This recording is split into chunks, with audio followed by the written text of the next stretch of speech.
2000 साल पहले, जब किसी को शायद ये भी नहीं पता था कि धरती के अलावा भी कोई और ग्रह या प्लैनेट एग्जिस्ट करता है, तब लूशियस नाम के एक व्यक्ति ने पहली बार कहा कि धरती के परे भी जीवन या लाइफ एग्जिस्ट कर सकती है।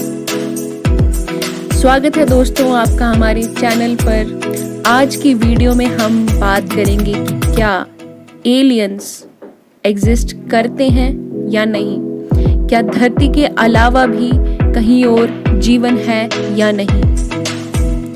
बहुत से पुरानी कथाएं किसी भी देश की आप उठा लीजिए, जरूर आपको ऐसे किसी अननोन किसी पर्सन या ऑब्जेक्ट का जिक्र जरूर मिलेगा जो शायद आपको लगेगा नहीं कि कहीं से वो धरती का हो सकता है। जापान की एक स्टोरी के अनुसार एक व्यक्ति जिसे लकड़ियां काटते समय जंगल में एक छोटी सी लड़की मिलती है, एक रोशनी उसके पीछे होती है, लेकिन वो आम इंसान उस बच्ची को नॉर्मल बच्ची समझकर घर ले आता है और घर आकर उसको पालता है और बड़ा करता है। और कुछ समय बाद वही बच्ची उस इंसान को बताती है कि वो धरती की नहीं बल्कि चांद से बिलोंग करती है।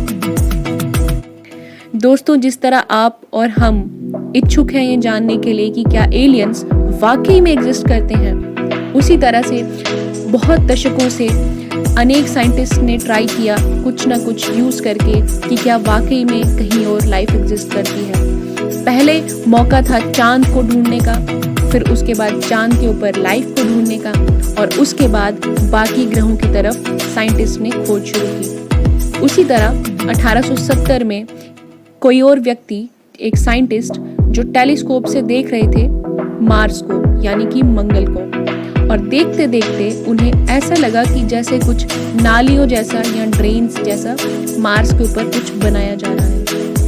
उनका आकार उन्होंने जब ध्यान से ऑब्जर्व किया तो उन्हें लगा कि शायद वहाँ पे नालियाँ खोदी जा रही हैं, क्योंकि उस समय 1860 के करीब सुएज कनाल बना था। उस चीज़ ने लोगों के दिमाग में ये भ्रम कह सकते हैं या ये रियलिटी थी, कोई नहीं जानता, लेकिन नालियाँ वहाँ शायद खोदी जा रही थी मार्स पर। उसी तरह सुनने में ये भी आया कि पोलैंड के एक चर्च के फादर ने अपनी एक किताब में जिक्र किया 9 फुट लंबे एक शाकाहारी या वेजिटेरियन एलियन का। अचंभे की बात है कि 1970 के फ्रांक नामक साइंटिस्ट ने अपनी रेडियो टेक्निक का इस्तेमाल करते हुए, जिसको यूज किया जाता था वेव सिग्नल्स स्पेस या अंतरिक्ष में भेजने के लिए ताकि एलियंस जवाब में एक सिग्नल भेजें। ओहायो यूनिवर्सिटी के साइंटिस्ट अपने रेडियो टेलीस्कोप डाटा को ऑब्जर्व कर रहे थे, और करते करते बाद में वो अपनी किताब में जिक्र करते हैं कि उन्हें एक ऐसी फ्रीक्वेंसी मिली जिसको देखकर उनके मुंह से निकला वाओ। बट बाद में उनके किताब को पढ़कर और साइंटिस्ट ने जब उसी जगह पर रेडियो टेलीस्कोप वेव्स को यूज किया और वहाँ पर जांचा तो उन्हें ऐसा वाओ फैक्टर कुछ नहीं मिला। अब ये चौंकने की बात है कि उन्हें ऐसा वाओ फैक्टर वहाँ क्या मिला था जिसका जिक्र वो अपनी किताब में कर रहे थे। क्या वो वाकई में एलियंस थे या फिर धरती की ही कोई ऐसी चीज थी जिसकी उन्हें आवाज या फ्रीक्वेंसी मिली। दोस्तों, इतने सारे एलियंस के रिलेटेड ऑब्जर्वेशंस होना या रिसर्च होना कहीं ना कहीं एक पुख्ता कुछ रिजल्ट नहीं ला पा रहा था। 1990 के आसपास की बात है कि ज़्यादातर प्लैनेट्स भी या ग्रह के बारे में इंसान नहीं जानते थे, और तब बहुत सी सरकारों ने ये सोचा कि शायद एलियंस के ऊपर रिसर्च करना या ज़्यादा पैसा स्पेंड करना या ज़्यादा खर्चा करना ज़्यादा वैल्यूएबल नहीं है। बहुत सी रिसर्चेस पर रोक लगा दी गई, लेकिन ये बात सिर्फ 1990 तक ही थी कि उसके बाद और भी ज़्यादा ग्रह और प्लैनेट्स हमें मिलने लगे। और ज़्यादा प्लैनेट्स मिलने का मतलब था कि लाइफ के चांसेस होने का ज़्यादा चांस। इसका मतलब है कि जितने ज़्यादा प्लैनेट्स मिल रहे थे, इसका मतलब शायद लाइफ एग्जिस्ट करती है। मार्च 2009 की बात है कि केपलर नाम का एक स्पेसशिप सिर्फ इसी लक्ष्य से लॉन्च किया गया स्पेस में कि वो ये फाइंड कर सके और ऑब्जर्व कर सके कि क्या वाकई में लाइफ एग्जिस्ट करती है स्पेस में या नहीं। केपलर का काम था कि वो स्टार्स की जो लाइट है या रोशनी है उसको ऑब्जर्व करे। अगर लाइट में कोई फर्क आता है या उसकी ट्विंकलिंग ज़्यादा होती है यानी उसका टिमटिमाना ज़्यादा होता है, इसका मतलब या तो कोई और स्पेसशिप उसके आसपास राउंड लगा रही है या कोई ऐसा संकेत हमें मिल सके जिससे पता चल सके कि शायद कोई और तरीके का प्राणी उस स्टार या प्लैनेट के आसपास है। ये एस्टिमेट किया गया कि अगर स्पेशल तरीके का मौसम एक प्लैनेट पर हो तो शायद एक लाइफ एग्जिस्ट वहाँ कर सकती है। इसी बेसिस पर साइंटिस्ट ने हमें ऑब्जर्वेशन दी कि तकरीबन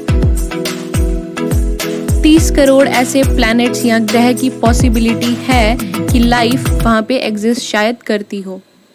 ये एक मेजर डिस्कवरी यानी कि एक बहुत बड़ी खोज थी। इस खोज ने, इस ऑब्जर्वेशन ने साइंटिस्ट और दुनिया भर के लोगों को ये एक उम्मीद दी कि शायद एलियंस को ढूंढना व्यर्थ नहीं है, कि शायद वाकई में एलियंस एग्जिस्ट करते हैं, कि शायद हमें खोज जारी रखनी चाहिए। कोई नहीं जानता था कि एलियंस अगर मिलेंगे तो क्या होगा। आज भी कोई नहीं जानता अगर एलियंस हमें मिलते हैं तो हम एलियंस के साथ क्या करेंगे। क्या वो एलियंस अच्छे होंगे या वो बुरे होंगे? क्या वो एक बैक्टीरिया की तरह हमें कब्जा करने की कोशिश करेंगे या वो कंपैशनेट होंगे यानी कि परोपकारी?